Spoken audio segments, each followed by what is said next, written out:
Hello, and welcome to PubK's 2022 Government Contracts Annual Review. We're thrilled to have had more than 3,000 session registrations for our annual review. It's hard to believe that after 4 afternoons and 20 hours of programming with 11 previous sessions, that this is the final session of this 2022 annual review. We hope you found these sessions informative. My name is Alan Schwantgen. I'm the president of the PubK Group and a partner in the law firm of Nichols Lew. I'll be your host and facilitator for this final session, and I hope we can convene in person next year. The PubK Group consists of 3 newsletters: PubK Law, PubK Compliance, and PubK Cyber. Many of you are already subscribers to one or more of these publications, and we very much appreciate your support. If you're not subscribing to all 3, I encourage you to do so. Some of you joining this annual review are not yet subscribers. I hope you'll consider becoming one. Information is at the website on this slide, or is it available from any of the contacts you have at the PubK Group. And I hope you'll consider becoming a subscriber to all 3 of these outstanding newsletters. But this conference would not have been possible without the strong support of our event sponsors, all of whom are listed on these next 2 slides. I encourage you to look at the skills and capabilities these firms have and reach out to them when your needs require. In lieu of speaker gifts and in honor of our sponsors, PubK is making a contribution to the Capital Area Food Bank. I hope you'll also consider making an individual or an organizational contribution. Since the entire program is being held virtually, all attendees will be in listen-only mode. Your video will remain disabled throughout the entire session. But we do welcome your questions. Use the Q&A box at the bottom of your screen. However, with so many attendees, it will not be possible to answer all of the questions that we receive. We are capturing your questions and will endeavor to get answers to as many as possible after the conclusion of the annual review. Nevertheless, all presentation slides along with the audio will be available for download from the PubK Group website probably early next week or so following the conclusion. We'll send an email when this information is available for download, how to access it, and for how long the material will be available. You'll also can get that information if you follow us on LinkedIn and subscribe to our YouTube channel. We're also applying for continuing legal education in a number of jurisdictions. While we cannot guarantee approval, we expect the acceptance within the next few weeks. Again, we'll notify all attendees when those approvals have been received. If you're interested in obtaining CLE, please look for our poll question during the presentation. The state boards require us to verify your participation during this event. The poll is a simple yes/no, and we'll keep track of responses to verify that you viewed the panel. If you don't wish to obtain CLE credit, you can disregard the poll or just answer it for fun. Now, I'm thrilled to conclude this 7th PubK annual review with our session 12 panel on statutes, regulations, executive orders, and policies. Our distinguished panel members are Mike Scheingold from Greenberg Trauig, Bob Tompkins from, Kara Socolino from Wiley, Bob Tompkins from Holland and Knight, and Fred Wagner from Venable. Mike, over to you. Thank you, Alan, and thank you for the kind introduction. And I was not asked to do this, but I will say that I find your publications to be invaluable to my practice of government contracts law. So as you can see from the slides, I'm going to cover 5 acts of Congress from 2021. The first one is from 2020. I'm not going to really cover it. I just wanted it on your list because it was not on last year's list. You can look at it in the materials and read more about it. It is the Federal Advanced Contracts Enhancement Act that President Trump signed into law in late December 2020. This act of Congress focused on making FEMA contracts contractually better prepared, or making FEMA contractually better prepared for future disasters through the use of advanced contracts entered into before the occurrence of a disaster. That act adopts certain GAO recommendations on the subject. So now we'll really start with the American Rescue Plan Act of 2021, which President Biden signed into law on March 11th, 2021. It is a $1.9 trillion act, which contains COVID-19 pandemic relief and economic stimulus that has substantially increased funding available for certain government contracts, grants, cooperative agreements that are available at the federal, state, and local levels. This act includes stimulus funding for vaccine and pharmaceutical research, production, and distribution, other aspects of healthcare, including testing, COVID-19 contact tracing, and medical supplies, personal protective equipment, public transportation projects, cybersecurity, information technology, and broadband, and certain professional services. Section 4015 of this act extended the effective date of Section 3610 of the CARES Act to September 30, 2021. Section 3610, as you will recall, provides federal agencies the authority to modify contracts without consideration to reimburse contractors under limited circumstances for paid or sick leave a contractor provides employees or its subs to maintain a ready state when they cannot access work or telework because of the pandemic. Without this extension, Section 3610 relief would have expired on March 31st, 2021. Now, this extension does not provide funding for this relief, but agencies are authorized to use any available funds. And although this relief expired on September 30th, 2021, as I mentioned, the joint explanatory statement to the fiscal year 2022 National Defense Authorization Act, which we'll discuss in great detail later, it says that, quote, "We are keen to understand the extent to which the authority provided in Section 3610 was and continues to be used on DoD contracts and whether providing a similar authority to DoD permanently is in the national security interest," end quote. As a result, the joint explanatory statement directs Secretary of Defense to provide a briefing and prepare a report on this subject, both for delivery later this year. Next, we move on to July 26, 2021. On that date, President Biden signed into law the Construction Consensus Procurement Improvement Act of 2021, which places substantial limitations on a federal agency's ability to procure certain construction services through reverse auctions. The act helpfully explains that in contrast to a traditional auction in which the buyers bid up the price, sellers bid down the price in a reverse auction.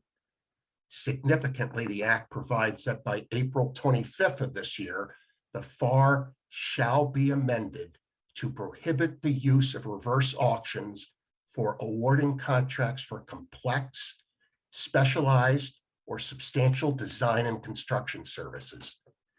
This prohibition applies only to acquisitions above the simplified acquisition threshold for FAR Part 36 construction and design services.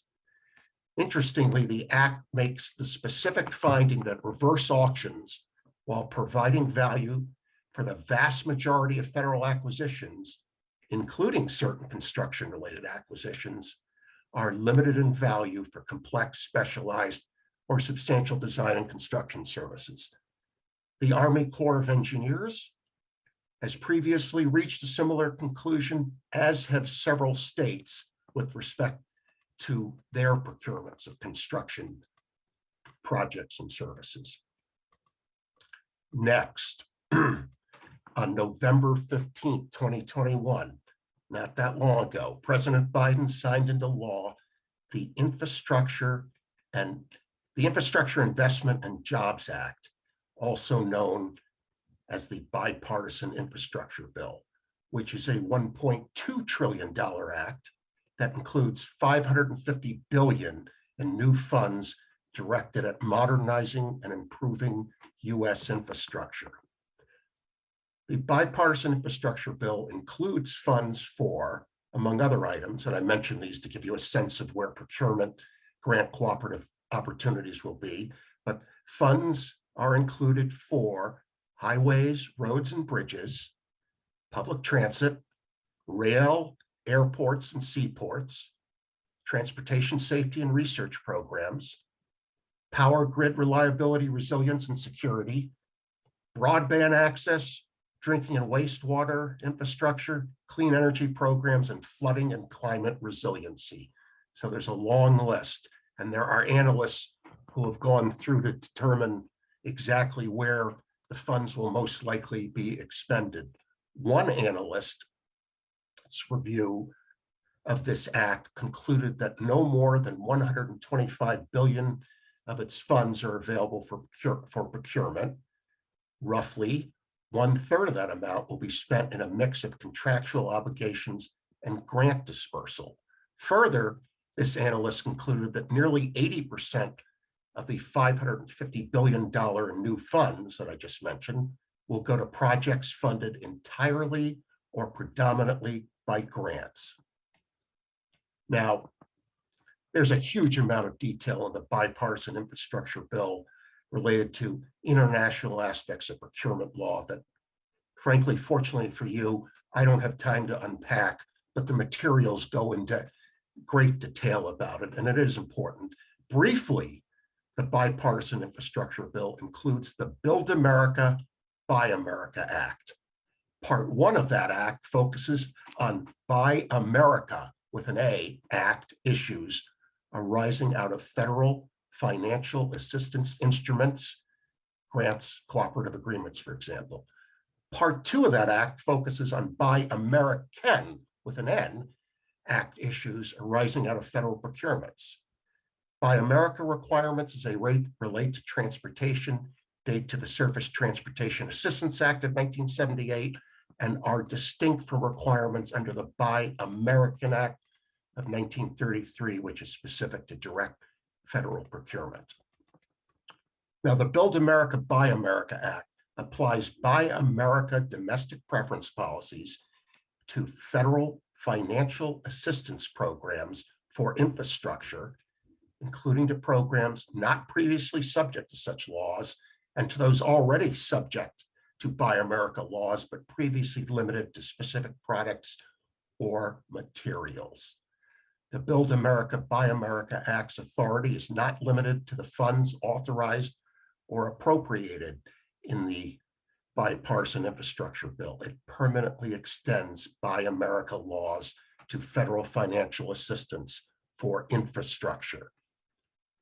In Part 1 of the Build America, Buy America Act, Section 7914 provides that not later than May of this year, each federal agency head must apply domestic content procurement preferences to federal financial assistance programs for infrastructure, which means that none of the funds made available for such programs may be obligated for a project unless all of the iron, steel, manufactured products, and construction materials used or produced in the United States. So that strongly suggests that produced in the United States is an important phrase, and the statute defines it as meaning for iron and steel products that all manufacturing processes from the initial melting stage to the application of coatings occurred in the US. For manufactured products, that such products, of course, were manufactured in the US, and the cost of the components of a manufactured product that are mined, produced, or manufactured in the US is greater than 55% of the total cost of all components. And 3, for construction materials, that all manufacturing processes for the construction material occurred in the US. Waivers of these domestic content procurement preferences are potentially available, but will likely be difficult to obtain and will face significant public scrutiny. I do want to also mention to you that the bipartisan infrastructure bill stresses that it shall be applied in a manner consistent with U.S. obligations under international agreements. Thus, federal procurements currently open to products and materials of other countries that are a party to these trade agreements with the U.S. will remain open. Not so in general with respect to federal financial assistance arrangements. So finally, the bipartisan infrastructure bill includes the Make PPE in America Act, which is intended to address vulnerabilities in the U.S. supply chain for and lack of domestic production of personal protective equipment. So now we go to the fourth and final act. And I apologize that this has been a sprint and will continue to be, just because there are a lot of provisions to cover. So on December 27th, 2021, just in time to ruin everybody's holidays, and nearly 3 months after the October 1 start of fiscal year 2022, the National Defense Authorization Act, or NDAA, for fiscal year 2022 was signed into law by President Biden. It's the 61st consecutive fiscal year that an NDAA has been passed. Unfortunately, it has become common practice for the NDAA to be enacted well after the start of its fiscal year. So, for example, in the last 45 or 6 fiscal years, the NDAA has been enacted on average 42 days after its October 1 start. The FY 2022 NDAA broadly focuses on China, cybersecurity, the defense industrial base and some of our allies, and seeking ways to streamline the acquisition process, including through innovative pilot and other programs.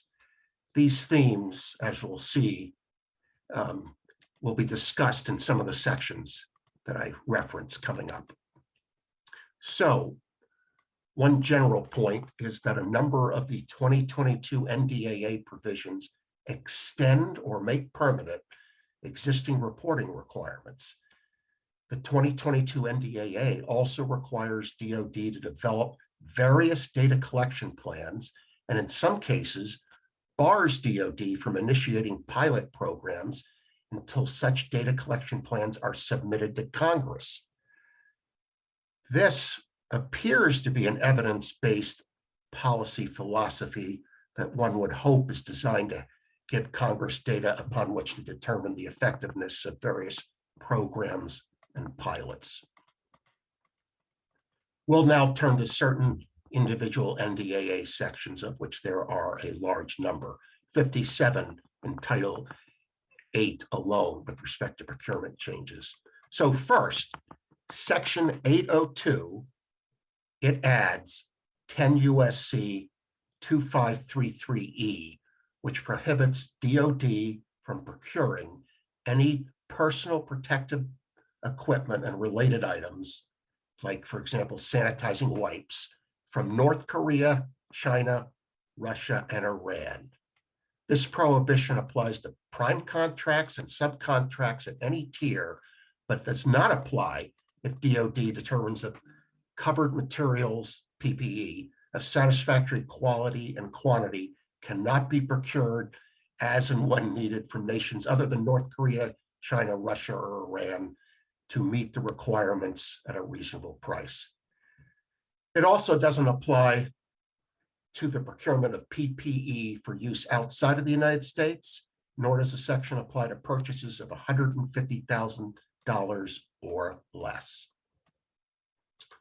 Next, Section 803 makes permanent 2017 NDAA Section 879's pilot program to use what are commonly known as commercial solution openings to solicit and acquire innovative commercial items, technologies, or services. More specifically, this section amends Title 10 to add new Section 2380C, under which the Secretaries of Defense and of the military departments may acquire innovative commercial products and services through a competitive selection of proposals resulting from, quote, a general solicitation and the peer review of such proposals, end quote.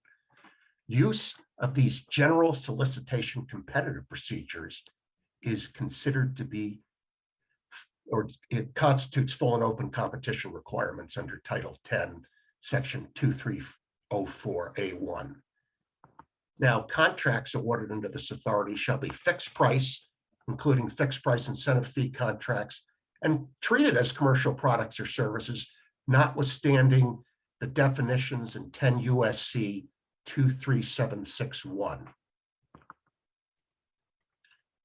So we now move on to Section 804. Under it, or I should say it, Section 804 modifies 10 USC 2306 AA6, to be precise, to make conforming changes consistent with Section 814 of the 2021 NDAA, which increased to 2 million the threshold for submitting cost or pricing data under the Truthful Cost or Pricing Data Statute, or TINA, for contract mods and subcontracts.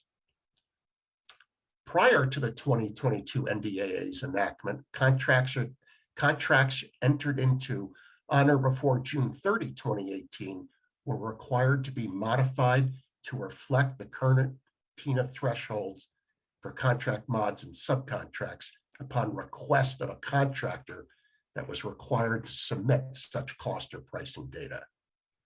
Section 804 now requires DoD to make these modifications as soon as practicable to all prime contracts entered into on or before June 30, 2018 to reflect the current TINA thresholds. Next, we turn to Section 806, which I think is a somewhat interesting provision, and I don't use interesting lightly, particularly in the context of the NDAA and government contracts. But let me explain. Not later than January 31st, 2023, and then annually for the following 3 years, Section 806 requires the component acquisition executive of each DoD element or organization to rank each covered acquisition program and submit to the Congressional Defense Committees a report that contains a ranking of, get this, the 5 highest performing and 5 lowest performing acquisition programs for each DoD element or organization. Each acquisition executive shall select the criteria for ranking each covered acquisition program, and the specific ranking criteria shall appear in the report. Now, this is interesting because unless there are DoD-wide criteria, which the statute does not appear to call for, it may be difficult for DoD and Congress to compare the various reports, each of which could use different ranking criteria. Now, for each of the 5 acquisition programs ranked as the lowest performing, a category all of us would like to avoid, the report shall include 1, a description of the factors that contributed to that ranking, 2, an assessment of the causes of the poor performance, and 3, a plan for addressing the program's challenges and improving performance. This section could lead to a lot of mischief with competing DoD and congressional factions trying to place certain programs on these lists, particularly on the list of lowest performing programs. Just think about it. Placing a program in the lowest performing category is a very nice thing to do to one of your bureaucratic enemies within the US. So people will need to stay awake with respect to this. Next, under Section 807, the Undersecretary of Defense for Acquisition and Sustainment and the Chairman of DoD's Joint Requirements Oversight Council, whatever that is, are required to jointly assess impediments and incentives to fulfilling the statutory goals regarding preferences for commercial products and services in order to, 1, enhance DoD's innovation strategy to compete effectively against adversaries, and 2, encourage the rapid adoption of commercial advances in technology. Not later than April 25, the Undersecretary and Chairman shall brief the Congressional Defense Committees on the results of the assessment and any actions undertaken to improve compliance with the statutory preference for commercial products and services.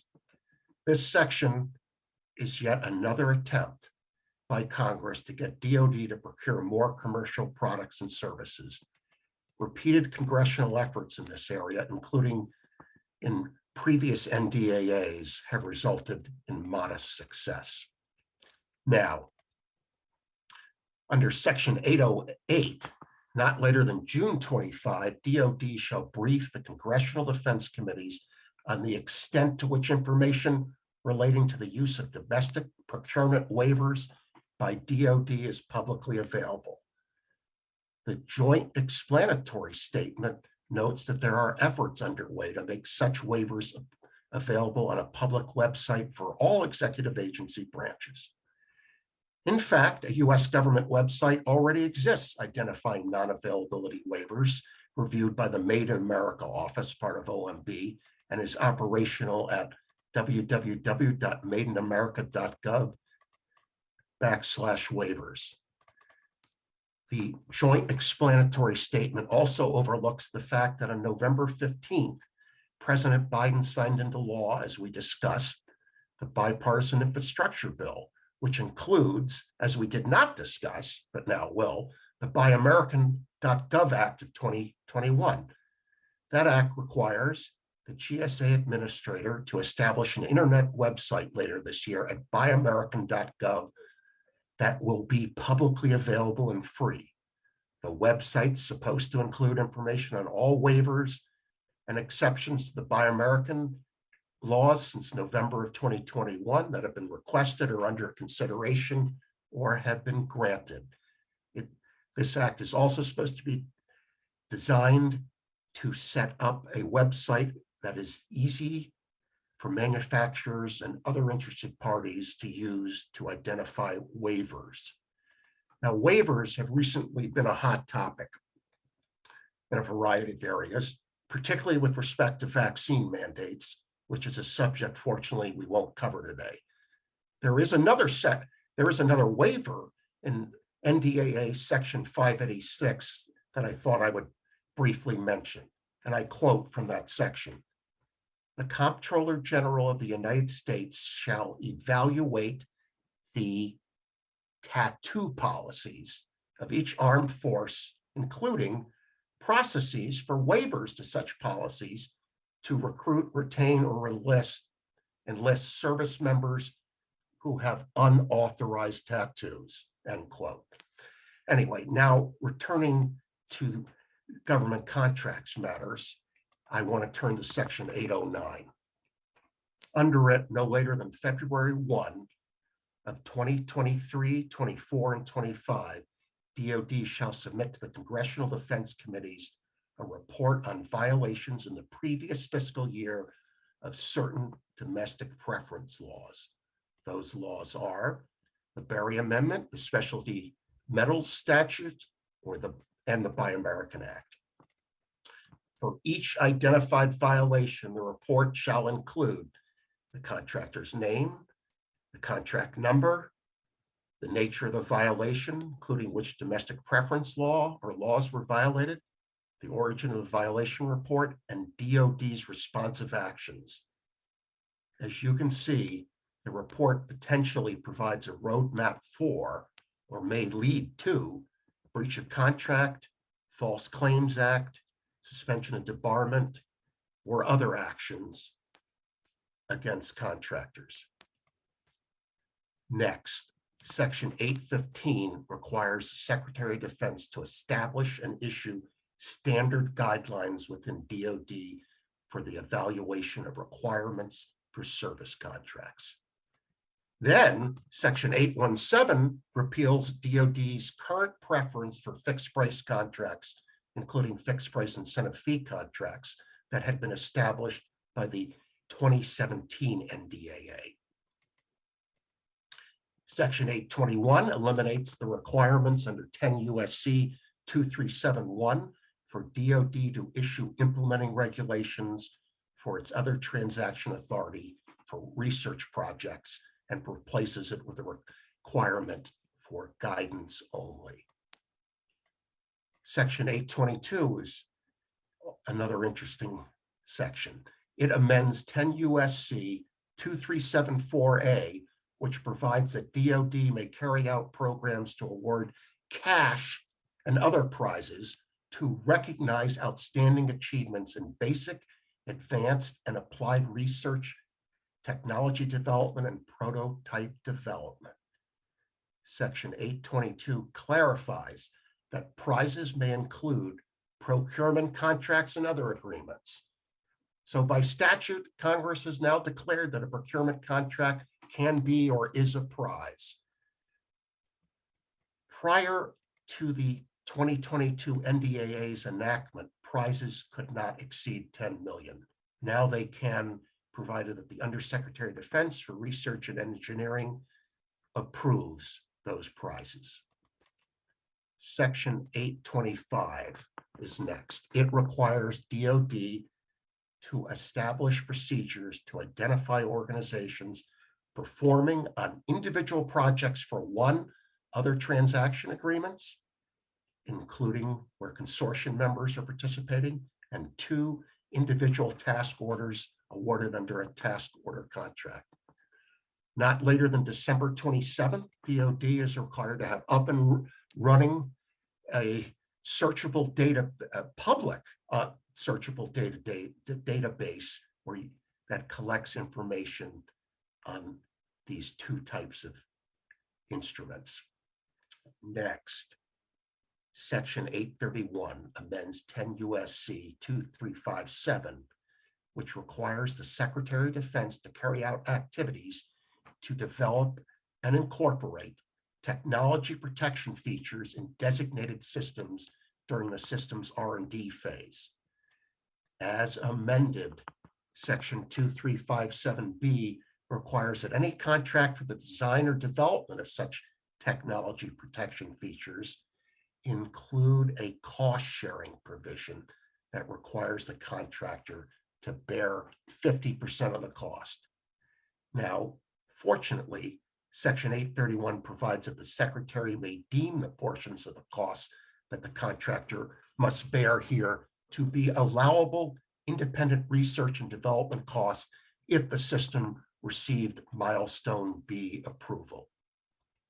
Now, this is not in the slides, but I do want to note that there are several sections, including Section 833, Section 834, that encourage the use of innovative acquisition practices for emerging or innovative technologies. Just to give you a brief sample, for each project under Section 833, the Undersecretary must, quote, develop a unique acquisition plan that is significantly novel from standard DoD acquisition practices.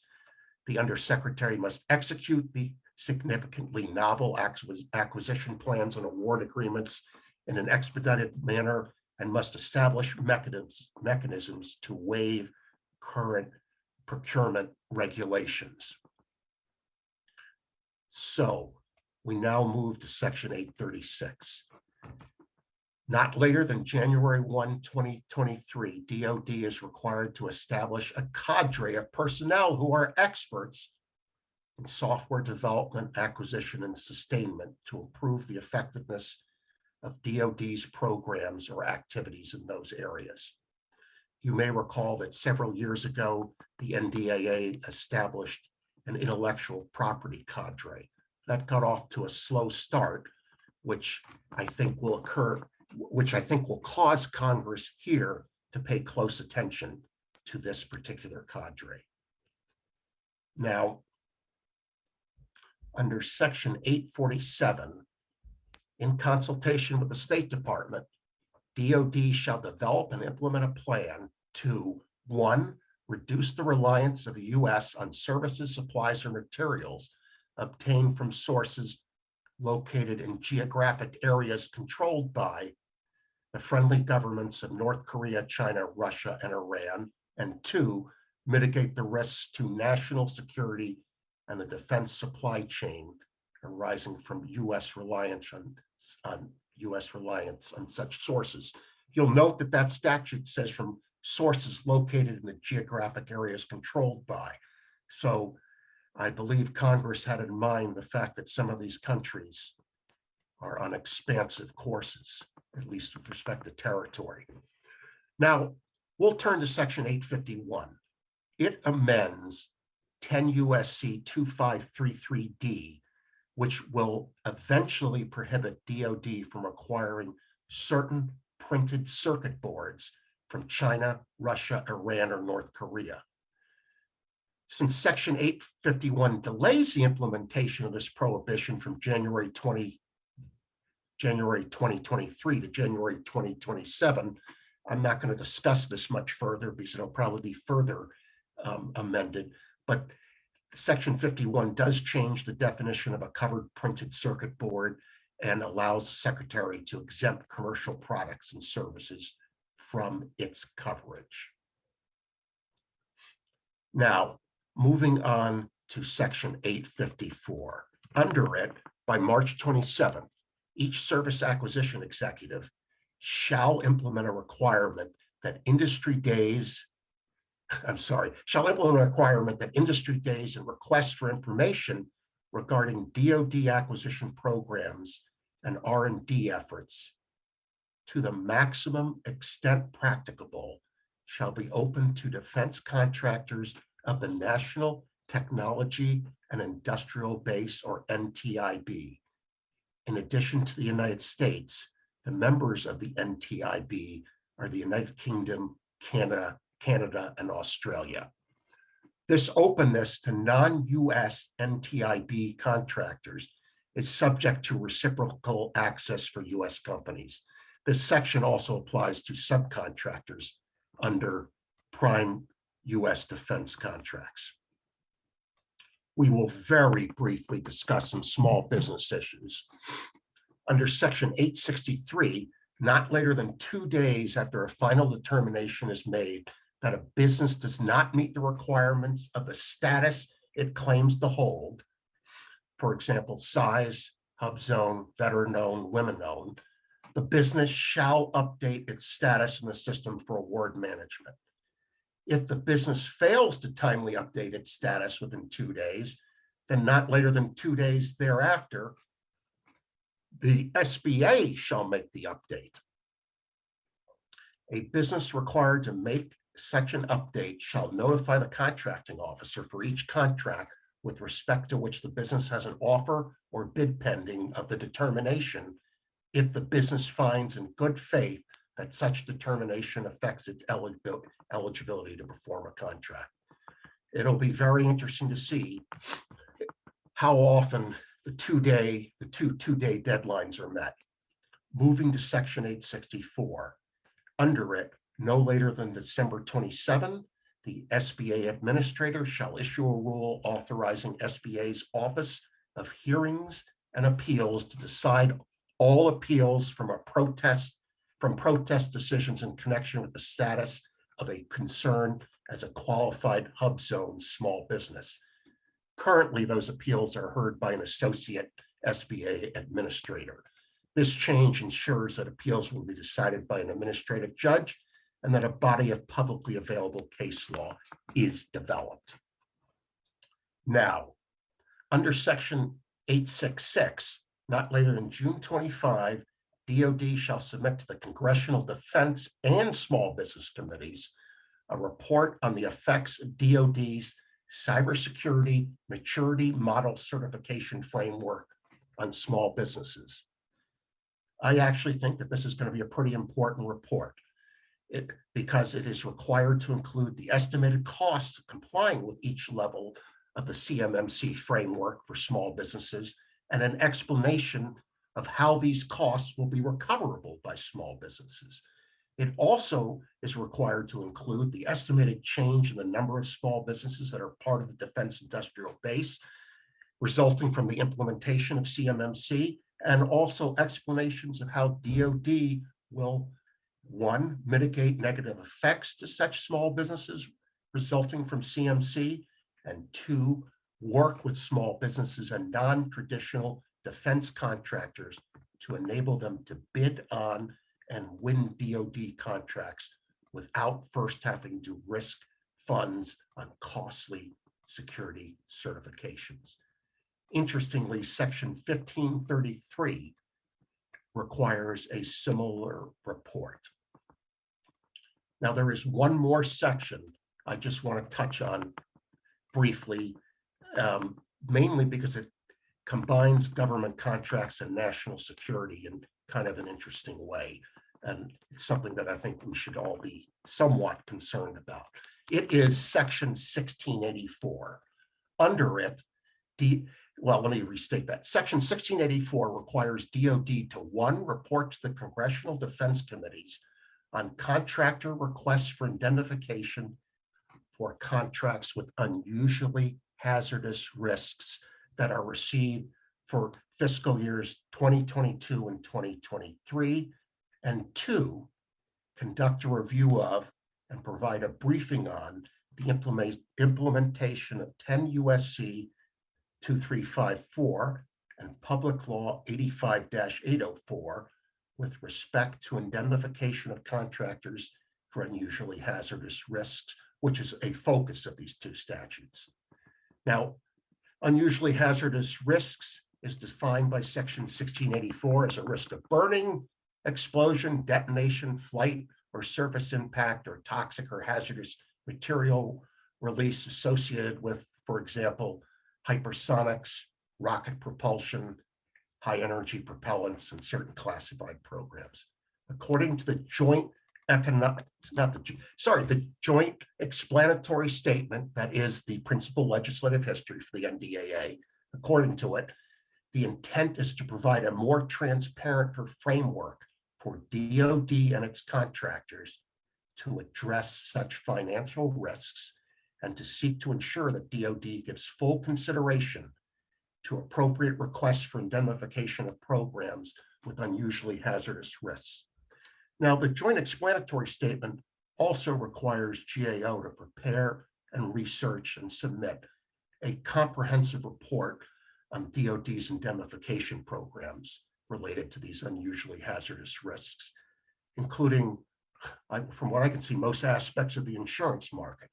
This report is due on February 1, 2023, and actually could be pretty important. But as I conclude, let's see. As I conclude, let me answer the question, what's really going on here? Indemnification for unusually hazardous risk is a long-time problem that has not been satisfactorily addressed, including by Congress or DoD. Here, there was a draft House NDAA provision which didn't make it into the final NDAA. That provision focused on the Navy's unwillingness to provide indemnification for some unusually hazardous risks, including for large rocket programs and some hypersonics. When that section didn't make it in, the NDAA came up with the compromise 1684 section. Now, as some further background, we have to turn to October 2021, when the chairman of the Joint Chiefs of Staff described China's hypersonic weapons test as almost a Sputnik moment. The Congressional Research Service issued a report today that suggested that the US is a couple of years behind China with respect to hypersonics. Some in Congress and industry believe that the US wants to close this gap with respect to hypersonics and related weapons. We need to make sure that there is sufficient indemnification for such weapons and technology so as to incentivize researchers and companies to perform work in this area. The threat of a catastrophic event or related damages is probably deterring some from participating. That's not good for the country, and we really need to solve this problem in a way that's fair for all and preserves our national security. So with that, I thank you for listening to me sprinting through the materials. I hope I haven't put you too soundly to sleep. Luckily, Bob Tompkins is standing by to give you a much more interesting report on the 2021 executive orders. Thank you. Thank you, Mike. I had my alarm set for 2:45, so I woke up just in time. But no, your presentation was excellent as always, and it's a pleasure to be on the panel with you and Cara and Fred, and thank you to PubK and to Alan for hosting us today and for all of you in attendance for your time. So we're going to talk about executive orders. We can move on to the next slide, please. So in 2021, President Biden issued 77 executive orders. As you all know, executive orders serve a variety of purposes, ranging from expressing high-level statements of policy priorities to providing more granular direction to federal agencies. A number of these EOs are directed in whole or material part at federal contractors in the procurement process, not the least of which is what somewhat commonly referred to as the federal contractor vaccine mandate, EO 14042, which is providing to be a keen test of executive branch authority, irrespective of the substantive content of it. So we can move on to the next slide. Again, we're going to focus on 7 different EOs in the materials here today. Broadly speaking, these and other executive orders give, again, a good window into the policy priorities of the administration, and not surprisingly, you might group these and the other executive orders identified in the written materials around a few different areas of policy concern. One would be protecting the industrial base through domestic preference laws, through supply chain protections, and cybersecurity. Another would be socioeconomic issues like equity and inclusion, and labor and employment related issues like wage and job protections, and perhaps most of all, COVID-19. So again, we've identified 7 specific executive orders aimed primarily, if not exclusively, at federal contractors. Now, 2 of these are going to be discussed later in the presentation. Fred is going to tackle the climate-related financial risk in his section of the discussion, and Cara is going to talk about the increasing the minimum wage executive order, which has now become a final Department of Labor rule. But on these handful of others, we'll take a bit of a deeper dive.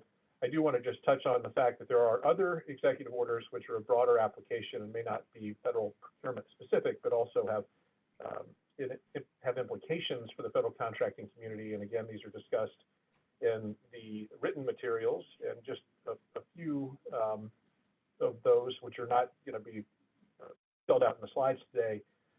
There's a first day of office executive order which required mask wearing by federal employees and contractors in federal facilities. Of course, this is a precursor to the more expansive Executive Order 14042, which we will talk about in more detail. There are other executive orders from President Biden related to protecting sensitive data that are precursors to a broader cybersecurity executive order that was issued in May, and also supply chain executive order 14017, which is somewhat complementary to the domestic preference order that we'll talk about.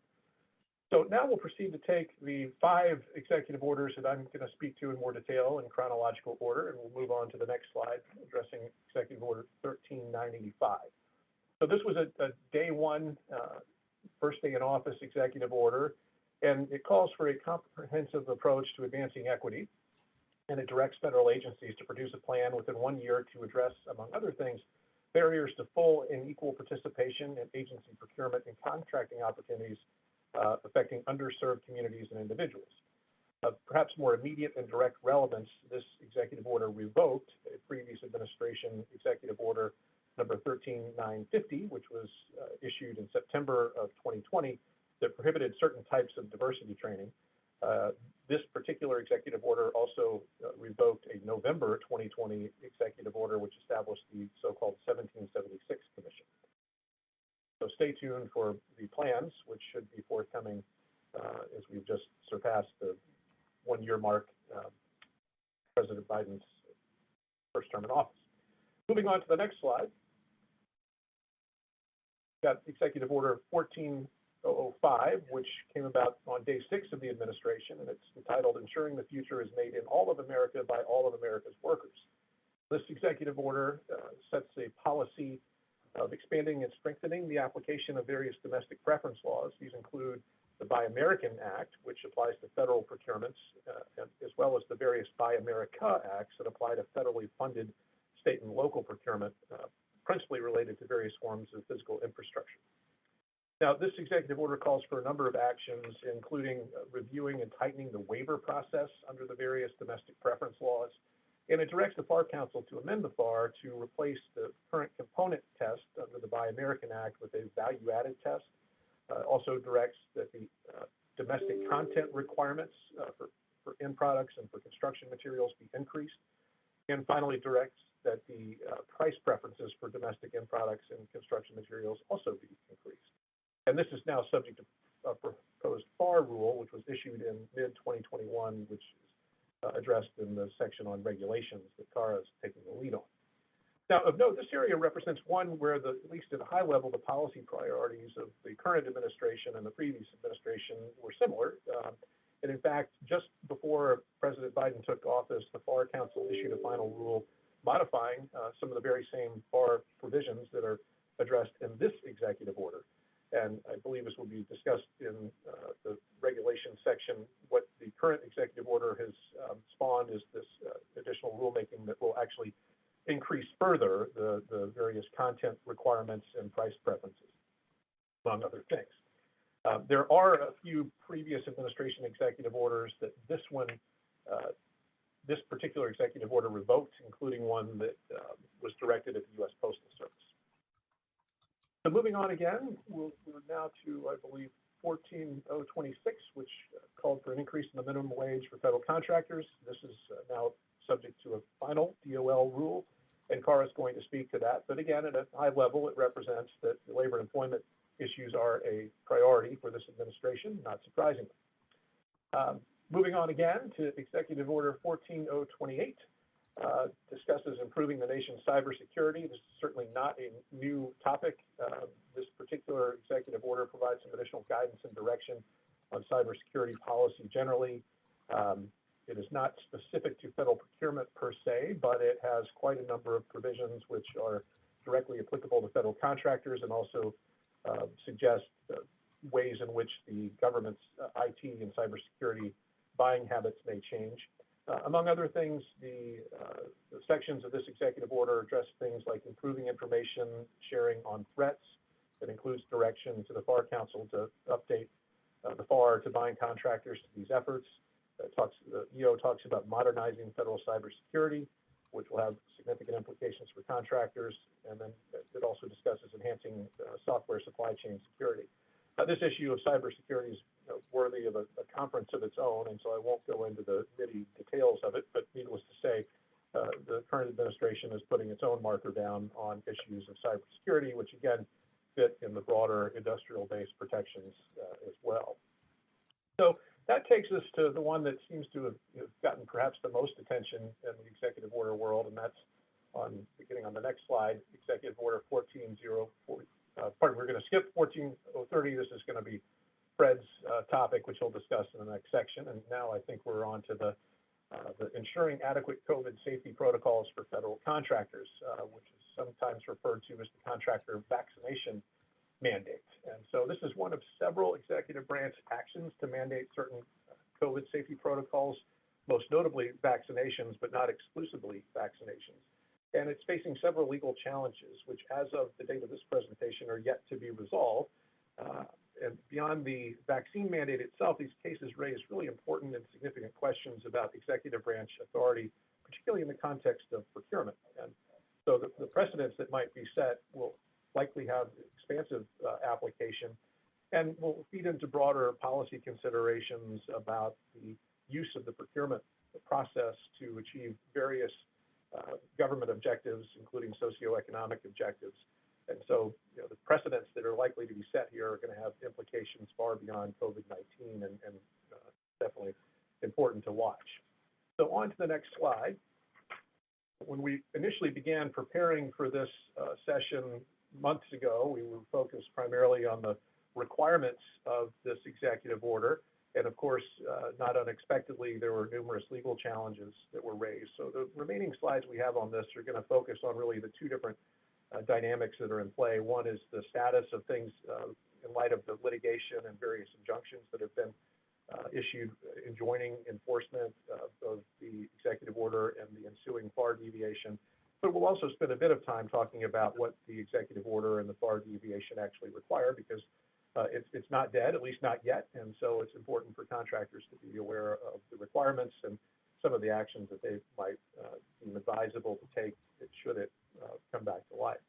So the executive order was issued in September under the authority of the Federal Property and Administrative Services Act. It requires agencies to include a clause requiring contractors and subcontractors at any tier to abide by guidance that would be published by the, quote, Safer Federal Workforce Task Force. On September 30th, the FAR Council issued a deviation to the FAR, and this provides agencies with direction for incorporating that fairly basic FAR deviation clause, which is listed here. And it basically mandates compliance with all guidance, including guidance included in the FAQs that are published by this task force. Now, most of the agencies, if not all of them, rolled out their own deviations to their FAR supplements. So they generally mirror what the FAR Council had prescribed, but there are some subtle distinctions. And should this come back to life, those might be useful to review, but we're not quite there yet, if we will get there at all. Moving on to the next slide, please. So the task force guidance, it certainly does mandate the vaccination of covered employees, except in very limited circumstances. It also does require compliance by individuals with masking and physical distancing requirements, and requires designation of persons or persons to coordinate COVID-19 workplace safety. Initially, as promulgated, the requirement, well, it ultimately was amended to require compliance through by January 18th, meaning shots by the 4th of January. The litigation intervened before those dates arose, and so things are in limbo, as we'll discuss in a moment. This was a requirement for most types of contracts. It did merely encourage use in contracts below the simplified acquisition thresholds and for the manufacture of products. And I know from counseling a number of manufacturers in the government contract space, depending on the demographics and locations of their workforce, the vaccine mandate was proving difficult. In some areas of the country, it's not as widely accepted and the resistance level is high, and this created a lot of concern about the ability to persist and perpetuate performance under manufacturing contracts. We'll come back to that topic again in a second, but it wasn't an absolute mandate on manufacturers, or at least not absolutely mandated that the clause be incorporated into contracts for products. Moving on to the next slide. So a number of plaintiffs, including a number of state attorney generals, have brought lawsuits challenging the executive order. There are parallel lawsuits over other mandates, including the OSHA rule that applies to employers with 100 or more employees, which have also resulted in at least one injunction, but these are separate executive orders and issued under separate authorities. Interestingly, and this has caused some consternation among the contracting community, certain states have anti-mandate laws in place, which are in conflict with EO 14042 and perhaps others. And there are, at least anecdotally, we've seen litigation threatened against employers who attempt to pass down the federal mandates by employees who believe that they're either can't be compelled to comply or that the federal mandates might be in conflict with state law. Moving on again. So there have been at least 8 lawsuits filed by the states in federal district courts. Of those, 5 have resulted in the issuance of preliminary injunctions. The government has appealed to 4 different circuits. And briefing is scheduled, but will likely not conclude until the end of February at the earliest. We've got a calendar of a couple of those circuit cases later in the slides. Bottom line is that by virtue of Georgia District Court ruling, the executive order is currently stayed nationwide due to a preliminary injunction issued by that court. And just a couple of days ago, the court clarified that its injunction applies to the vaccine mandate only. On the task force website that is publicly available shortly after the Georgia court entered the initial injunction, the task force stated that it will no longer, or is ceasing to enforce the executive order in its entirety, pending the resolution of that case and because of the injunction. So it'll be interesting to see if that changes, because the Georgia court has clarified that its injunction only applies to the vaccine issue, not to the masking social distancing and other elements of the executive order. So stay tuned on that one. Next slide, please. So state's primary arguments, and again, these are useful for consideration beyond just this COVID vaccine mandate issue, are that the president exceeded his authority under the FPASA, the non-delegation doctrine, and various federalism and 10th Amendment issues. And there are also assertions that the FAR Council and OMB didn't follow the Administrative Procedures Act and acted arbitrarily and capriciously in adopting the FAR deviation in particular. The government has its own responses on this, and these are going to play out in the courts. But the judges in Kentucky and Georgia in particular, as part of their ruling on the injunction request, found that the states were likely to prevail on the merits. So stay tuned. Again, the cases are not final and will work their way presumably all the way up to the Supreme Court. Moving on again. So again, this federal contractor mandate is separate from the mandate, vaccine mandate for federal employees. It's separate from the OSHA ETS that applies to employers with 100 employees or more, and it's separate from the CMS rule.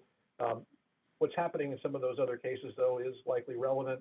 Mid-January, the Supreme Court blocked the OSHA rule, but allowed the CMS mandate to go into effect. As noted previously, the contractor mandate is presently stayed pursuant to a nationwide injunction. Some of the other courts that have stayed it had more localized injunctions that applied in just certain states. About a week ago, a federal judge in Texas enjoined the federal employee vaccine mandate. And as I noted above, on January 25th, the Biden administration announced it was withdrawing the OSHA ETS. Now, it will be interesting to see what the administration does with the contractor vaccine mandate. There could be some concern that allowing these cases to ultimately work their way up to the Supreme Court could result in a limitation on executive branch authority, which the executive branch may not want. And so it'll be very interesting to see what the strategic thinking becomes on a broader macro level with respect to this particular contractor vax mandate. So moving on to the next slide, please. So this just summarizes where things are, particularly in the 6th and 11th circuits, and you'll see that the briefing schedules run to the end of March and the 6th and the end of February and the 11th, and presumably there will be some form of oral argument. So it seems possible that these cases, should they persist and the government not take action to moot them, could result in a final decision, potentially conflicting decisions between the circuits that would allow the Supreme Court to then perhaps wedge this in the remainder of its term. I will tell you that my personal view of this is that the government, the executive branch, surely is trying to get its legal positions in order, but the real thrust is just simply the policy goal of getting as many people vaccinated as possible. And so I don't want to say they acted with deliberate indifference or anything like that to the legal requirements, but I think their goal is just to try to get as many shots in arms through whatever means they could. And so I'm sure they, to the extent they decide that it's worth fighting, that they'll fight it vigorously. But again, broader objectives beyond the legal issues would seem to be getting as many shots and as many arms as possible. So moving on yet again here. So if it survives, this mandate, particularly for the vax, has expansive application, really applies throughout not only the United States, but the various outlying territories. I'm going to go very quickly through these next slides because this may all be academic, but wanted you to have this information as a resource. And so moving on to the next slide. So again, it speaks to the authority which is being challenged in the litigation. It requires compliance with the task force, which, by the way, its guidance was evolving somewhat continuously. It does include a flow down requirement that effectively applies to all subcontractors. There's no exception for small businesses or commercial items, so very expansive in its application. Moving on again. Of relevance are who are the covered contractor employees and what are the workplaces that are covered. Again, these have been interpreted very broadly, at least while the FAR deviation was in an enforceable context. Provided those definitions here. There's perhaps a little bit of wiggle room in some of them. Moving on to the next slide, and again, we're just going to take these very quickly since it may or may not ever come back to life. One of the things we spent a good deal of time counseling contractors on is who's going to pay for all this, and it's certainly not without cost. And even though the executive order and some of the OMB filings and Federal Register notices suggested that it was the administration's view that this would actually save contractors money. In reality, this was not necessarily the case. And so one key takeaway is simply to document all the potential impacts, including both costs and scheduling impacts. As I mentioned, we advised some manufacturing clients, one of whom has its facility in rural Georgia. The vaccine rate there remains below 50%, and their workforce was no different. And the ability to actually remain staffed and to perform was severely compromised should this requirement have stayed in place. And that clearly has impacts both to cost and schedule and the ability to perform. And so the key takeaway is to really assess and document and communicate to the government what those costs are or were, and not only to provide a basis for recovery, but also to potentially present a defense under the contract to any assertion of a default under the contract's terms. So we'll zip through the last couple of slides here, and then I'll be turning it over to Cara. One other item that we saw fairly consistently was when modifications were issued containing the deviation, the FAR deviation, they often came with a release of claims or no cost element, and we consistently advised our clients they should push back on that. And in most cases, the agencies were receptive to rejection of or reservation of rights to seek costs or schedule changes, and particularly because the impacts of the task order's guidance couldn't be known with certainty because, among other things, that guidance was constantly changing and was forecast to continue to change. So something to keep in mind should things come back to life with respect to the deviation. Next slide, please. And again, as I mentioned before, take stock of your situation. Even if you, with the FAR deviation being put on hold, if there were costs incurred leading up to it, it's certainly worth assessing what those are, documenting that and communicating those costs and schedule impacts, performance impacts to the government. So with that, I believe that will take us to our last executive and most recent executive order, which came out towards the end of last year. And this reinstates, in a sense, the non-displacement of qualified workers FAR clause that had been revoked by the previous administration.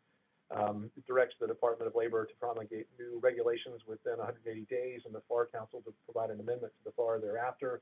It remains to be seen whether the new regulations will differ from the previous regulations that were adopted early in the Obama administration. And interestingly, it does continue to hold in a revoked status the Obama Executive Order 13495, which led to the non-displacement of qualified workers clause that previously existed. So the EOs are largely similar. They have some subtle differences, but it'll be interesting to see if things change in the promulgation of the regulations by DOL and the FAR. And with that, I think we have concluded the section on executive orders, and I'll turn it over to Fred, I believe, is coming next. That's right. Thank you very much, and it's great to see everybody. Thanks for hanging in there. Before I start, I know a lot of people are still logging on. I have a contest to keep people engaged. We talked a lot about executive orders. The first participant to chime in the chat box will get all expense paid cup of coffee from me. And the question is, what was the first numbered executive order? So we're going through all these executive orders. Which was executive order number 1? When was it? Which president? Can't use Google. If you know it, type it into the chat box. First person, coffee on me, just to keep you engaged here as we go through the presentation. All right. It's great to be part of this team. You're probably asking yourself, what's an environmental lawyer doing crashing the party with government contracting lawyers? And the answer is, I used to be a general counsel at the Federal Highway Administration under Barack Obama, did a lot of contracting grant work. And what we've seen in the last year is the remarkable confluence of environmental law, environmental policy, and government contracting. And this started literally on the very, very first day of the Biden administration. So if we go to the first slide in my presentation, you'll see that the issue of climate and climate policy was absolutely central to everything that the Biden administration was doing. And almost in the very first days of the administration, executive orders were issued that dramatically changed the direction of the prior administration with respect to everything related to climate policy. I mean, everything. Now, the traditional stuff deals with the things you'd imagine, you know, air regulation, or regulations dealing with vehicles and stuff like that. But no, it extends dramatically to all the activities of the federal government, including contracting. And in fact, in the earliest executive order that the president issued called Tackling the Climate Crisis at Home and Abroad, and this was Executive Order 14,008, the president laid out the policies that talked about everything related to climate policy. And the language is very clear that this is an all-encompassing strategy to promote increased contractor attention on reduced carbon emission and federal sustainability, in addition to everything else. So in addition to all the policies about getting back into the Paris Climate Accords and all that sort of stuff, you know, boy, it's clear that it was directed toward contractors as well. Now, why is that? Why is that? In many, many examples, you know, the government, the federal government uses its authority, its purchasing power, its policy authorities to advance policy initiatives. We know this. We've seen it in the past, you know, many, many times. And this is really no different. The other reason why you're seeing this is obviously related to the political climate. You know, to try to expect there to be statutory advances on climate change is not really realistic. We can see what happened with Build Back Better. Build Back Better was proposed. There was a whole bunch of climate stuff. It got bogged down. Its future is uncertain. And although there's a lot of climate money available in the Infrastructure Act, the bipartisan infrastructural law, these issues in terms of federal policy are going to be tackled in these executive orders. And you'll see in this very first executive order on the screen that there is a broad mandate for federal contractors to be aware of and to insert whatever policies that they already have in place to be applied to their work with federal government and federal procurement. It is a dramatic change in terms of this policy, and possibly the most dramatic change of all the things that we're going to be talking about here today. All right, why don't we do the next slide? Oh, by the way, Robin B, you're right. The very first executive order number 1 was assigned to Abraham Lincoln in 1862.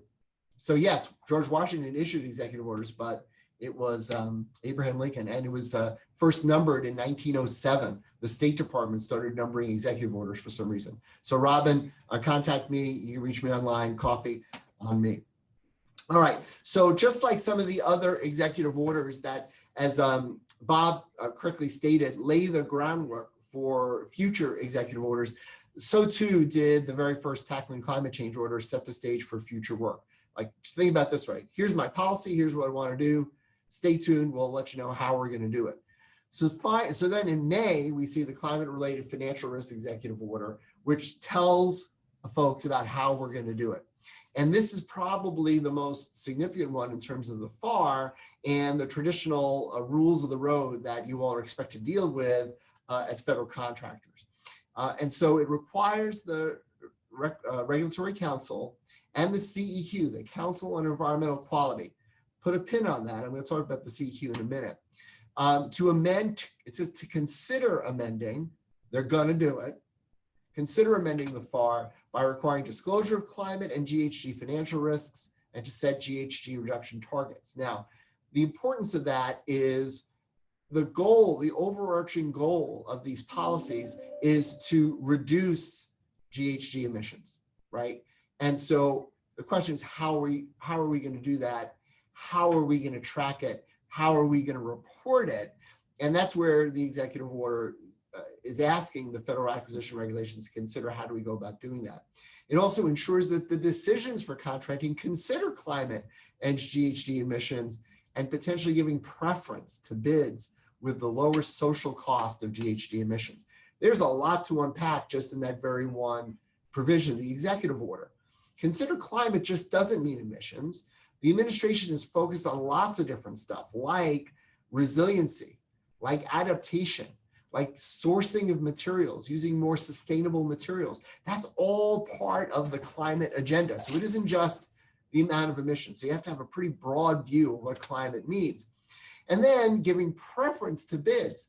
Gee whiz, that's a big one, you know, and exactly how that's going to be done and how much weight it's going to be given and how bids will document their sustainability plans and their GHG emission records. That's going to be a big deal, and we're going to talk about that a little bit more. And then finally, the social cost of GHG emissions. You may have heard the phrase social cost of carbon.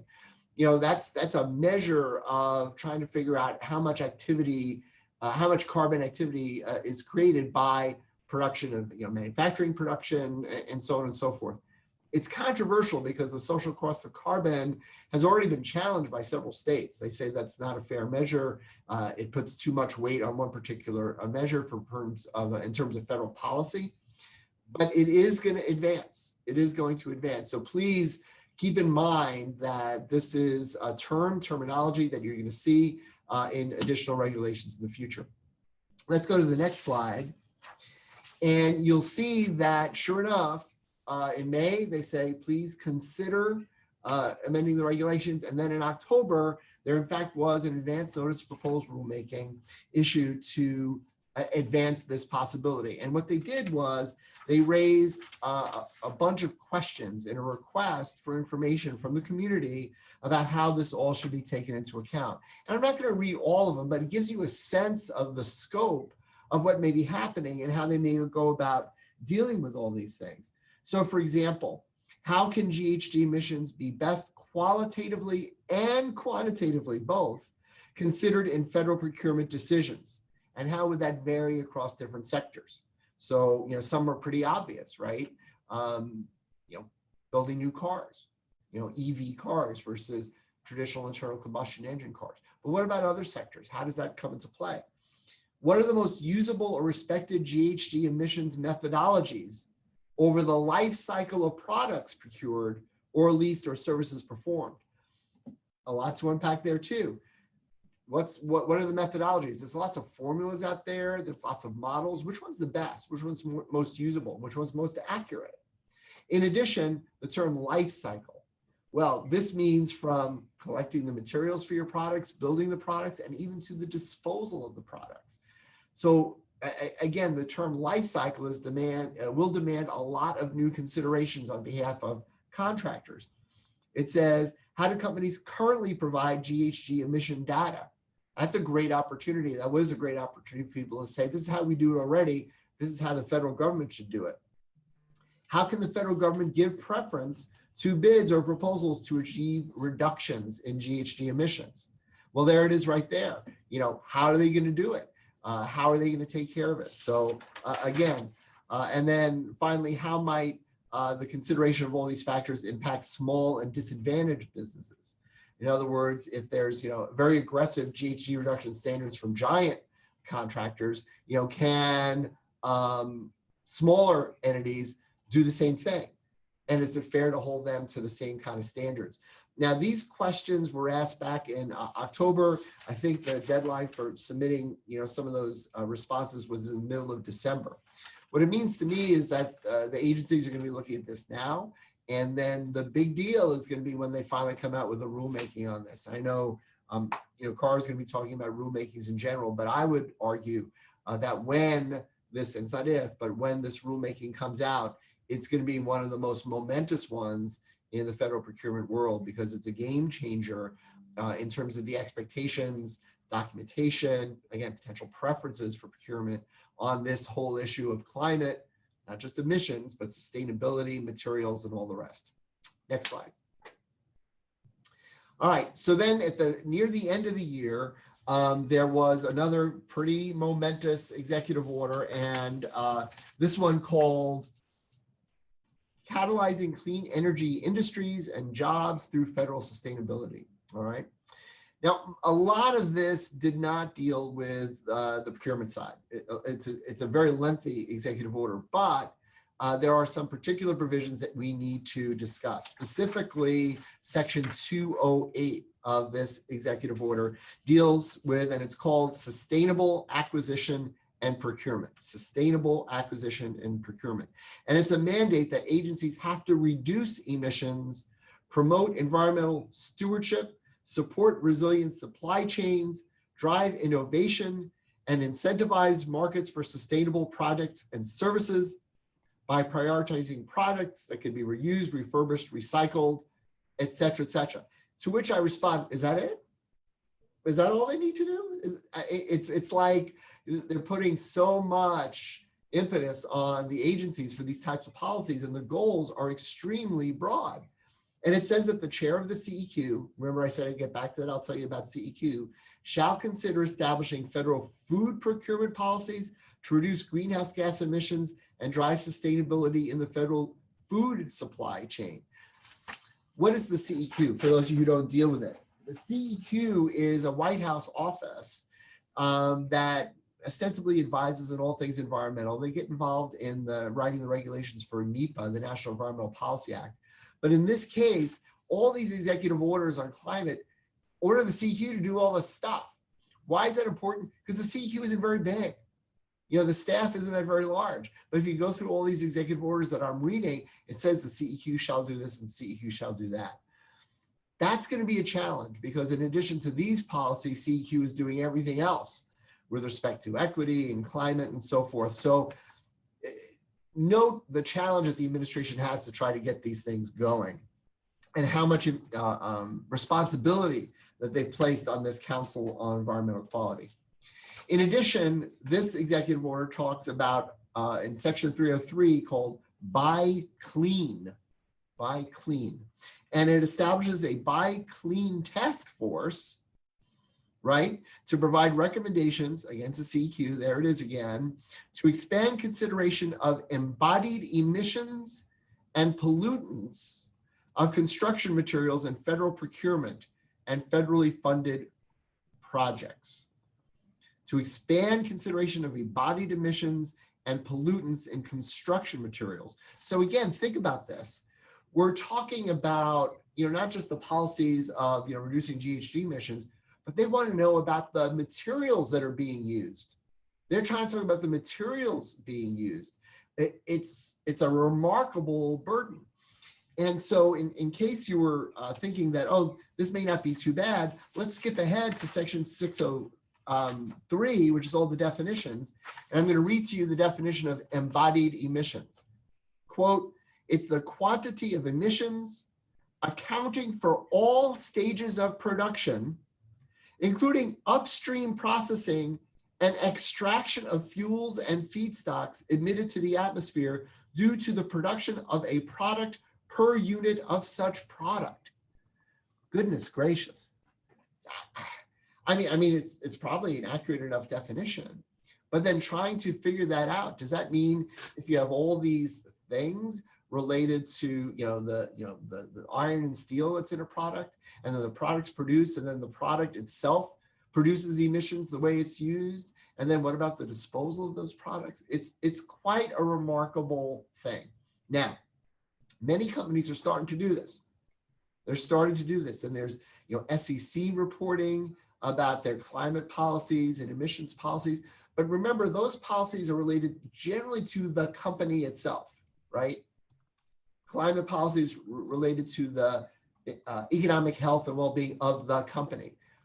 This is climate policies and health related to the world.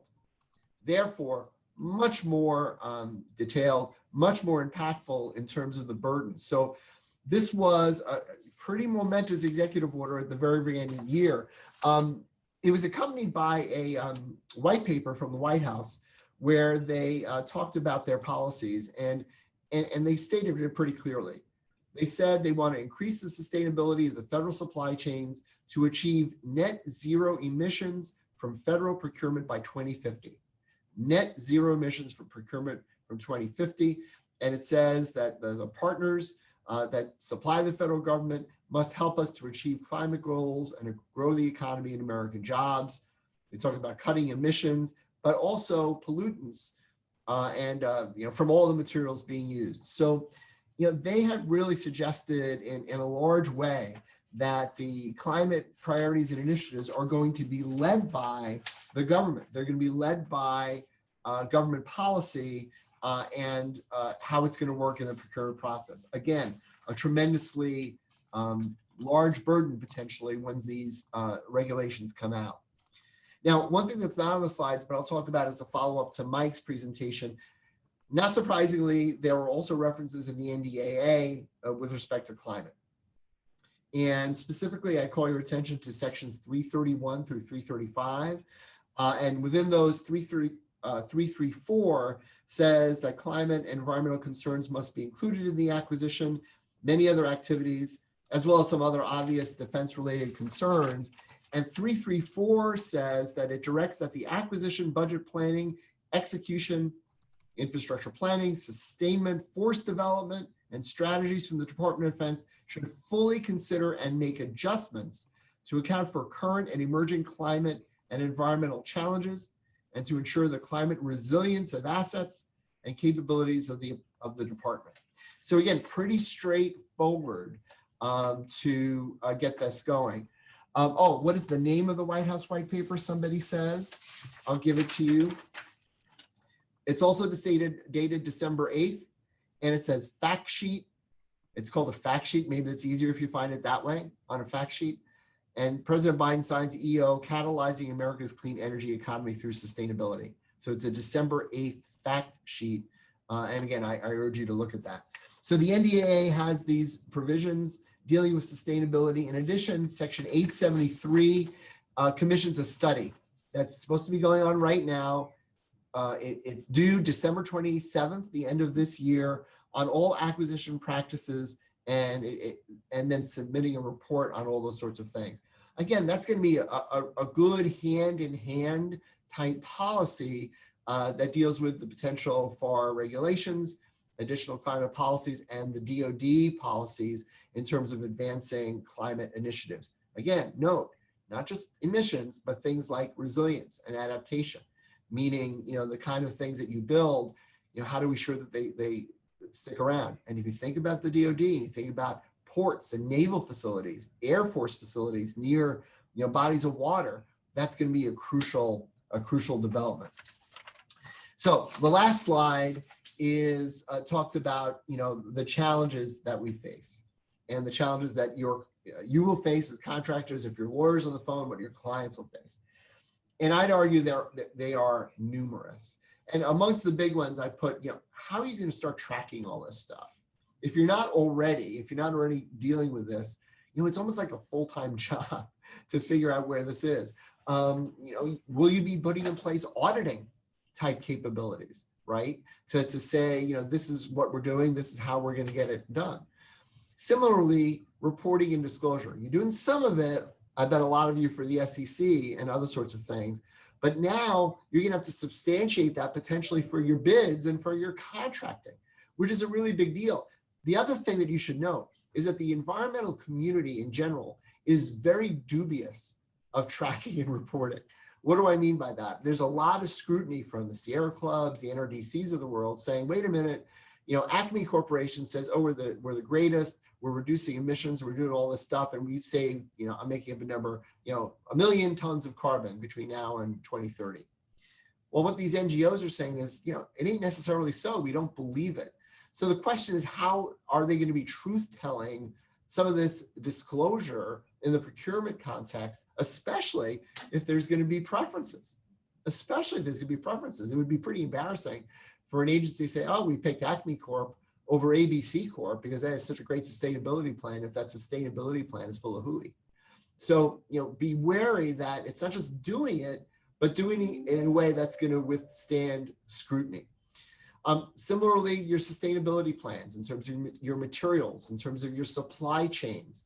Again, that's going to count, and I think many of you are doing this already. It's going to be really important to add this to your list and agenda for your procurement. And then finally, how is this all going to be implemented? How is this going to be done?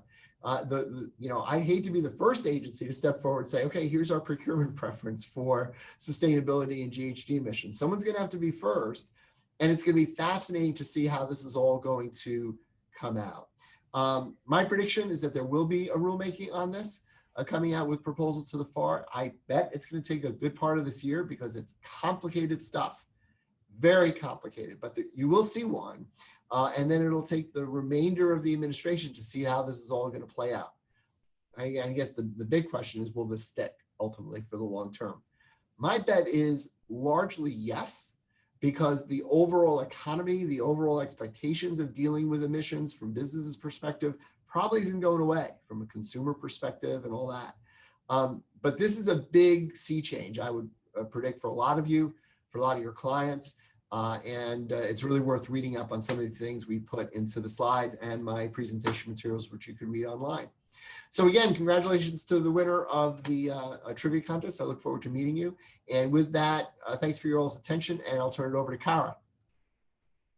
Okay, great. Thank you. Now that Fred's woken you up with his scintillating presentation, I'm going to be putting you back to sleep with a run through the most prominent procurement related regulations released in 2021. I'm not going to cover every single regulation that was proposed or finalized, but those that I think are most impactful or interesting to contractors overall. I'll skip vaccines since Bob covered those. I'll skip the climate change issues since Fred covers those. I'll have to go pretty quickly through these because there are a lot of rules that happened in 2021, and we could spend a half an hour on some of them just individually, and we just don't have that kind of time. But everything is discussed in the written materials that I prepared. There's hyperlinks in there for some of the more interesting ones. And it's my understanding that Alan will provide information on how you can get the slides and that information when I hopefully remember to hand this back to him at the end. So can we go to the first slide, please? Okay, so the first slide are two Buy American rulemakings. The first rule is a final rule to implement Executive Order 13881, which was issued by the prior administration. Now, when the Biden administration came aboard, they put a regulatory freeze into place for anything that had not been finalized prior to the date that President Biden took office, so that the Biden administration could look at things and decide whether to kill them or let them go forward. This is a rule that was allowed to go into effect, presumably because President Biden also issued an executive order that increased domestic preferences requirements, as Bob discussed, and I'll talk about more.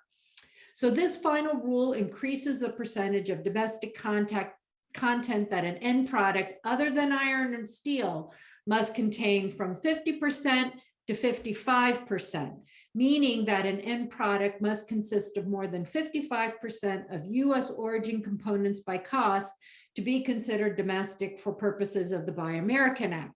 A higher percentage, significantly higher, 95%, applies to iron and steel products. The final rule also increases the price evaluation preference for offerors of domestic end products to 20% for large businesses and 30% for small businesses. Now, the second bullet is a proposed rule to implement the Biden administration's Buy American Executive Order, which is 14005. The proposed rule initially increases the domestic preference threshold for non-iron and steel products from the 55% that just went into effect to 60%. Then after 2 years, the threshold would increase to 65% and increase 5 years later to 75%. The proposed rule increases the price preference for critical items and critical components I put those in quotes, which are not defined in the proposed rule, but refer to definitions in the Executive Order 14017, which is the Executive Order on America's Supply Chain that President Biden also issued. And it also would impose a reporting requirement for contractors that supply critical items or products containing critical components. Now, one thing the proposed rule does not take on is kind of a big issue in the Biden Buy American Act, and that is replacing the component test that has existed for years with a test that is based on the value that is added to the product through U.S. production or U.S. job supporting economic activity. The FAR Council, rather than taking that on, decided to seek comments on the strengths and weaknesses of the component test and requested comment and pose questions, for example, on how the domestic content may better be calculated to support American workers and businesses and strengthen the economy. So that's Buy American. Can we go to the next slide, please? The next topic I'm going to talk about is a variety of rules that address small business issues. A theme of these slides is that the FAR Council often lags behind. It lags behind the NDAA and it lags behind SBA in implementing SBA requirements. And the first one is really sort of the poster child of that lag. This is the FAR's implementation of a 2016 SBA rule that revised the calculation of limitations on subcontracting, which is also known as the 50% rule. Instead of basing the calculation of what is 50% on the cost of contract performance, the revised FAR 52.219-14 focuses on the amount paid by the government to the prime contractor and the amount the prime contractor pays to subcontractors.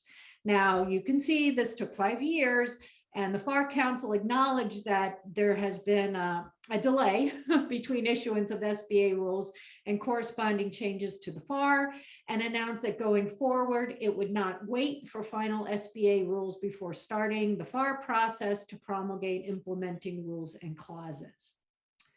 The second bullet is a proposed rule to update the FAR's hub zone program rules. This is designed to bring the FAR into alignment with 2019 SBA rules that updated various hub zone requirements.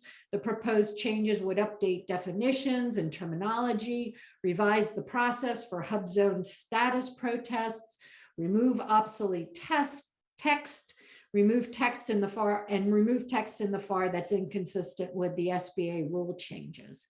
Next slide, please. This is 2 proposed FAR rules. The first bullet is a proposed rule to implement Section 873 of the fiscal year 2020 NDAA that provides accelerated payments to small business contractors and subcontractors. Going back, remind you what that provision required. It provided for accelerated payments to small business prime contractors to the fullest extent permissible by law, with a goal of payment within 15 days of a proper invoice. Section 873 also included provisions for accelerated payments to prime contractors that subcontract with small businesses, so long as the specific payment date is not established by contract and the prime contractor agrees to make accelerated payments to the subcontractor without requiring further consideration or fees, which would in fact defeat the purpose. The second bullet is a proposed rule to implement a 2020 SBA rule that requires women-owned small businesses to be certified by certain recognized authorities, which I've listed there on the slide, and it's also in the written materials, as opposed to the prior regime where these types of small business could self-certify their status themselves. If we could go to the next slide. Now I have a grab bag of miscellaneous FAR rules. The first bullet will reflect a turning of the tide. I think we heard one from Mike earlier about using less fixed price contracts. Another procurement type that came into vogue and then fell out of vogue was the LPTA procurement. And so this bullet is a final rule that reflects that turning of the tide against use of LPTA willy-nilly. So the rule implements the 2019 NDAA and revises the criteria that must be met to include LPTA source selection criteria in the solicitation. The rule discourages use of LPTA in certain types of procurements where one would think this would not be a great idea, such as cybersecurity, personal protective equipment, and logistics services and contingency operations overseas, among other types. The second bullet increases the micro purchase threshold for competition under multiple award contracts, essentially saying that you don't have to compete things at this higher threshold level. Just for these relatively low dollar procurements, let's not make the agency go through too many hoops to compete it. Can we go to the next slide, please? The first bullet relates to a final rule to implement the final rules issued by the U.S. Access Board, which is also known as the Architectural and Transportation Barriers Compliance Board, that were issued in January 2017, arising from the board's refresh of the Section 508 accessibility standards. Section 508 is the provision of the Rehabilitation Act that requires accessibility to various government websites and documents and whatnot. These rules target information technology and communication services, now called ICT, and include a safe harbor for legacy ICT that was in place but not altered prior to January 18th, 2018, which was the date for compliance identified in the board's final rules. This middle bullet there is for the revised definition of commercial items. Really, all this does is separate commercial items and commercial services into two separate definitions. The FAR Council said that this was just intended to provide clarity and was not intended to expand or increase the universe of products or services that can be procured under FAR Part 12. And the third bullet is perhaps I'm the only person in the world who's interested in this, but I don't know, 10 years or so ago, the FAR Council issued a proposed rule to overhaul the regulations with regard to organizational conflicts of interests. They received comments from tons and tons of people. And then the rulemaking languished for 10 years. And this year, the FAR Council finally said that they were withdrawing it given the passage of time. So dead, gone.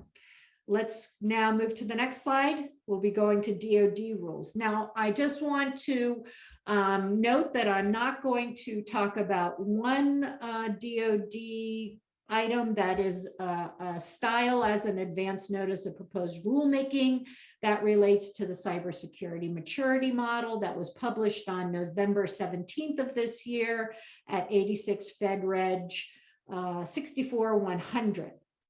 I know there has been an entire panel that discussed cybersecurity issues at length and with great vigor and vim. And this is really not what I would call an advance notice of proposed rulemaking. It's a page or so report on the status of CMMC. It doesn't really ask for anything. So I'm sure that the cybersecurity panel talked at length about the future of CMMC program now in its 2.0 phase. So we'll just not going to talk about that one. I will start with a final rule that looking at it, people might think that this is a Section 889 rule, but it's not exactly Section 889 per se. Rather, this is a final rule that implements Section 1656 of the earlier fiscal year 2018 NDAA and targets a particular type of systems that carry out DoD's nuclear deterrence and homeland security missions. And it prohibits the procurement of equipment that uses covered telecommunications, not only from the usual Chinese entities that we see mentioned in 889, such as Huawei, but also if the Secretary of Defense determines to other entities controlled by China's, and importantly, in addition, Russia. So it partially implements part of Section 889A1A. It's structured to align with the FAR Council's implementation of the rules regarding 889A1A, but it's a little bit different. Most of the details regarding this interim were included in the interim rule that was passed in 2019. Contractors who are subject to this rule will be pleased to know that the final rule changed and extended certain reporting requirements that were in the interim rule to make them a little bit more feasible to meet. The second rule seems particularly timely right about now, given things that we're reading in the news. It implements Section 2821 of the fiscal year 2020 NDAA, which prohibits use of energy sourced from inside the Russian Federation in an effort to promote energy security in Europe. The prohibition applies to all forms of energy furnished to a covered military installation, as that term is defined in the statute. Now, DoD had issued a proposed rule in January of this year. There was no public comment, so I guess people didn't find any problem with it. And so the final rule went into effect just as the proposed rule was. Can we go to the next slide, please? Okay, the next slide, we're back to Buy American, and this is DoD's implementation of the prior administration's Buy American EO, not the Biden administration, but the earlier one. DoD did its own rulemaking because DoD, for one thing, uses a different price preference factor than other civilian agency uses that's higher, a 50% factor. So the proposed rule that DoD has would amend definitions of domestic end products and domestic construction material to reflect the heightened content requirements, but keep the 50% price preference that DoD uses. Next slide, please. Okay, now I have a couple slides on, I call them cost and pricing kind of issues. The first bullet is a proposed rule that would implement requirements to prohibit contracting officers from determining that a contract or subcontract price is fair and reasonable based solely on historical prices that the government has paid. Now, the NDAA provision that also puts restrictions on awards to contractors who refuse to provide information to determine price reasonableness, which is also a part of this NDAA provision cited on the slide. Those restrictions have already been incorporated in the FAR in 15403-3 in one of the subparagraphs there. And this proposed DFARS rule would only make small tweaks to reflect DoD lines of authority. The proposed rule here, DFAR rule, further proposes amending DFARS 242.1502 to instruct contracting officers to put a notation in the CPAR's past performance evaluation for contractors that have denied multiple requests for submission of data other than cost and pricing data over the last 3 years, but nevertheless received a contract award, unless that is exempted by the head contracting authority. So the idea here is between the FAR provision and these DFAR provisions to kind of shame people, maybe you could say, into providing other than cost or pricing data. The second bullet here is to relates to independent research and development costs. The proposed rule would essentially remove DoD from micromanaging contractor IR&D expenses, so long as the contractor CEO determines that the expense will advance DoD technology and capability needs. DoD should accept that, and the cost should be considered allowable. For those of you who have been around for a while, in the past, there were, procurement fads go in and out. A while ago, there was a concern that IR&D was being potentially abused and not being used to provide stuff that DoD actually wanted. And so there were restrictions on these expenditures, including a list of activities that were considered what DoD wants. Very, very unpopular, and ultimately determined to be counterproductive. And so this proposed rule would eliminate a lot of that to reflect the 2017 NDAA. Next slide. This slide relates to other than accounting firms. Accounting firms themselves that provide financial statement auditing and audit remediation services have to report if there are certain disciplinary proceedings against them. And so this proposed rule would extend that to other than accounting firms that provide similar services. So it makes sense. Next slide, please. Okay, so now I'm in the miscellaneous category, and in the interest of time, I'm only going to hit on one on each of these slides. The first one is the proposed rule to make into the DFARS the enhanced debriefing requirements. This proposed rule would have seemed very straightforward enough, given that DoD has been operating under a class deviation since 2018. But I did an analysis of the actual provisions beyond just what's in the preamble, and I identified a lot of inconsistencies within the actual proposed regulations themselves, and also with existing FAR requirements.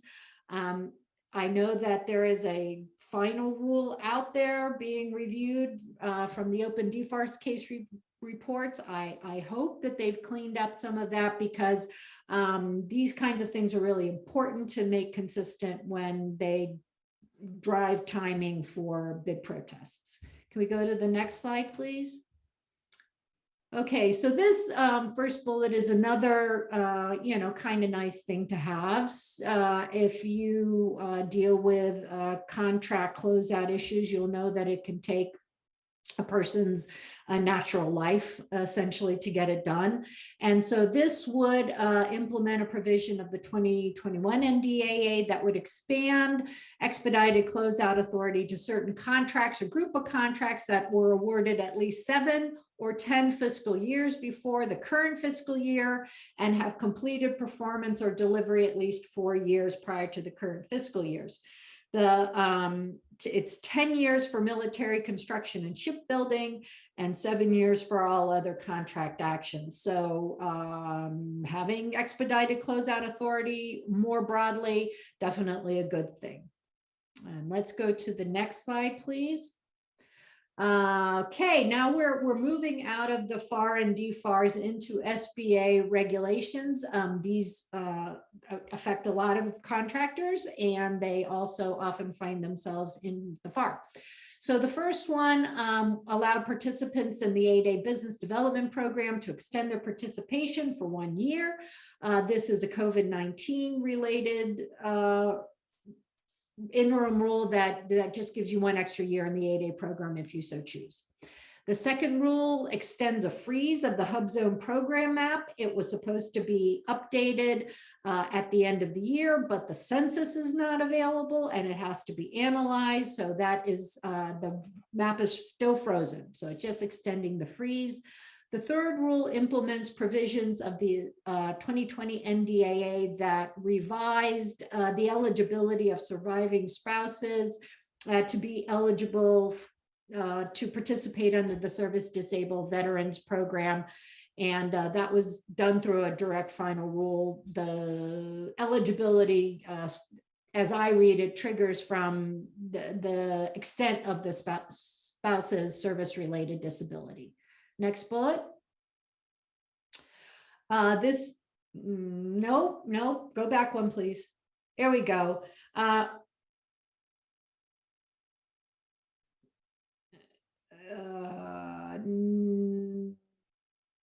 Yes, thank you. This is for small business. This is a proposed rule on small business size standards that's implementing a provision of the fiscal year 2021 NDAA.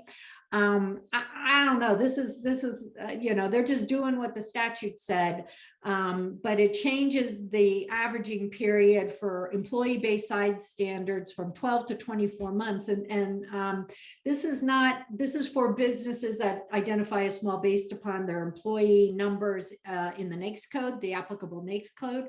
It's not an awesome thing for all small businesses. It really depends on whether your labor force is growing or shrinking, whether you want it to be a 12-month or 24 months. The next one is to allow small businesses to use past performance information and to demand, frankly, that a prime contractor give them a past performance rating. So this will help small businesses be able to compete for more work by being able to generate that past performance. There were a gazillion regulations also in 2021 related to the Paycheck Protection Program. I put those in the written materials, not going to cover them here. Way too many. Next slide, please. Okay, so Bob mentioned that the Department of Labor had issued a final rule to implement the $15 Biden minimum wage. That final rule was issued this year in November, and it just tossed in an entirely new Part 23 to Department of Labor regulations. It left in place the rules that implemented the 1010 Obama era minimum wage as Part 10 and just made a few conforming changes. Just yesterday, the FAR Council issued an interim rule to implement those, the DOL rules. You can find that at 87 Fed Reg 4117 here.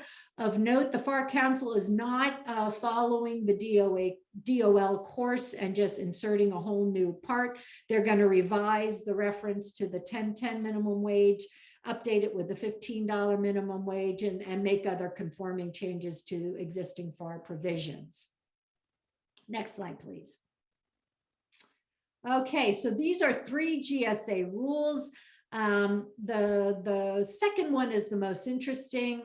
I'll say the first one only, it has a crazy acronym name, but basically it's implementing requirements that entities who lease high security property to the government, like SCIFs and whatnot, have to disclose their foreign ownership and beneficial ownership. So another national security kind of thing. The second bullet is probably the most meaningful for most contractors, and that is to put into the GSAR the clause that is at FSS clause 1-FSS-163. It is the option to extend the term of the contract evergreen. It gives you that 5-year extension. That has been implemented through GSA policy, and GSA is going to put it in the GSAR for transparency and to consolidate their regulations. The third bullet, if you provide IT to GSA, you'll want to take a look at that proposed rule, because it's a streamlining, a consolidating, and an eliminating of duplicative requirements.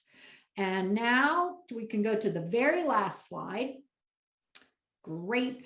This is the Department of Veterans Affairs proposed rule. The VA has been going through the VAR, the VA acquisition regulation in stages to revise and remove policy that's been superseded by the FAR, to remove a lot of internal policy guidance and move that over to its acquisition manual, and to incorporate new agency-specific regulations and policies. Most notable for this particular proposed rule is that there is going to be a whole new part relating to the acquisition of information technology. So if you do a lot of work in the VA, you might want to take a look at this proposed rule. So that has, I've sped my way through the regulations of 2021, and I'm going to send it on back to Alan. Cara, thank you very much. And we couldn't get more current than yesterday's rule, could we, ladies and gentlemen? I hope you've stayed with us to the end. And those of you who are listening on that contract closeout, I actually thought the rule in Jelly's case with the life and being for 21 plus 21 years was a contract closeout case. I might have to go back and look at it. It's probably been a long time since I've looked at that case. Well, a big thanks to this panel. They covered an awful lot of material in a very short period of time. We asked them to do the impossible, and they usually do. So my thanks to Mike and Cara and Fred and Bob for an outstanding presentation. I also appreciate, Mike, your plug at the very beginning. You can feel free to do so later on as well. And I appreciate the support. So a big thanks to this panel. And let me also thank our event sponsors for their support for this annual review, listed on this slide and the next one as well. We couldn't have put on those 4 days of 12 sessions and over 20 hours worth of content without their support. Up on the screen, you see our 3 newsletters, PubK Law, PubK Cyber, and PubK Compliance. I hope you'll subscribe if you're not already. And if you're not, and this content was valuable, you'll see a lot of value from these newsletters as well. I hope you'll consider doing so. Bookmark the 2023 event, but we're going to have a lot more content during the course of the year.